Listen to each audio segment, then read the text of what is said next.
ఆదిలాబాద్ జిల్లా పూసాయి ఎల్లమ్మ జాతర ఘనంగా జరుగుతోంది. ఆది మంగళవారాల్లో భక్తులు పెద్ద సంఖ్యలో తరలివచ్చి అమ్మవారిని దర్శించుకొని మొక్కులు తీర్చుకుంటారు. సర్వరోగ నివారణిగా విరాజిల్లుతున్న పూస ఎల్లమ్మ ప్రాముఖ్యత ఏంటి, అక్కడి కోనేరు విశిష్టత ఏంటో తెలుసుకుందాం.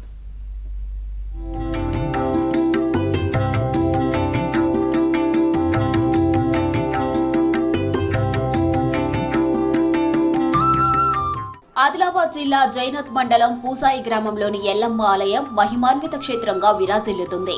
150 ఏళ్ల చరిత్ర కలిగిన ఈ ఆలయానికి భక్తులు పెద్ద సంఖ్యలో తరలివస్తారు.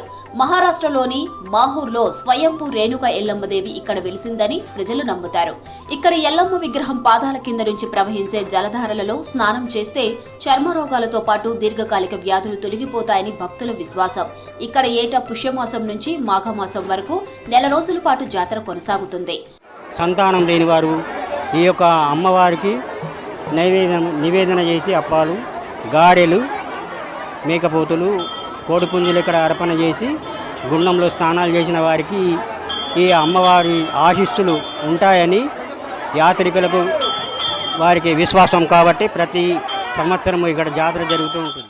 భక్తులందరూ అమ్మవారికి ఒడిబియ్యంతో పాటు బోనాలు వేసి ప్రత్యేక పూజలు చేస్తారు. ఈ జాతరకు వివిధ గ్రామాలతో పాటు మహారాష్ట్ర నుంచి కూడా భక్తులు పెద్ద సంఖ్యలో హాజరవుతారు. అమ్మవారికి బోనాలు సమర్పించి మేకలు, కోళ్లు బలి ఇచ్చి మొక్కులు తీర్చుకుంటారు. ప్రతి ఆది మంగళవారాలు భక్తజనం భారీగా తరలి వస్తుంటారు. అమ్మవారిని భక్తులు తమ ఇంటి ఆడుపడుచుగా కొలుస్తూ ప్రత్యేక పూజలు చేస్తారు. దీని విశిష్టత చర్మ వ్యాధులు కోనేట్ల స్నానం చేస్తే చర్మ వ్యాధులు ఏం రావు. అమ్మవారి పాదాల నుంచి వాటర్ కిందికి వస్తాయి అన్నట్టు కోనేట్లో.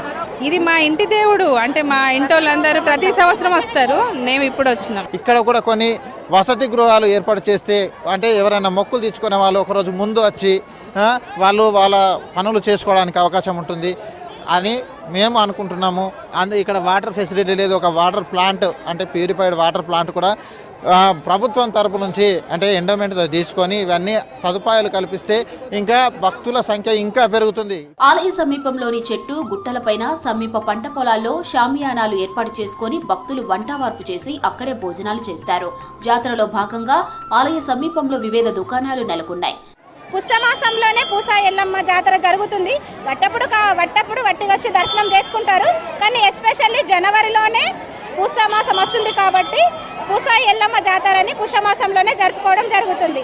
మాకు చాలా సంతోషంగా ఉన్నది. బంధువులు వచ్చి ఇక్కడ మంచిగా సరదాగా వంటలు చేసుకొని తిని దేవి గారికి మొక్కులు చెల్లించి హ్యాపీగా గడిపి వెళ్ళిపోతాం. మన ఇంటి ఆడబిడ్డలాగా చూసుకుంటాము. మేము మొక్కులన్నీ చెల్లించుకుంటాము.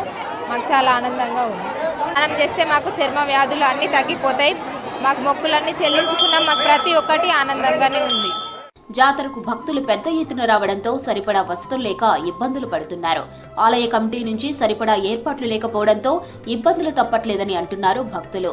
ఎల్లమ్మ ఆలయాన్ని దేవాదాయ శాఖలో విలీనం చేసి ప్రభుత్వ ఆధ్వర్యంలో ప్రత్యేక ఏర్పాట్లు చేయాలని కోరుతున్నారు భక్తులు.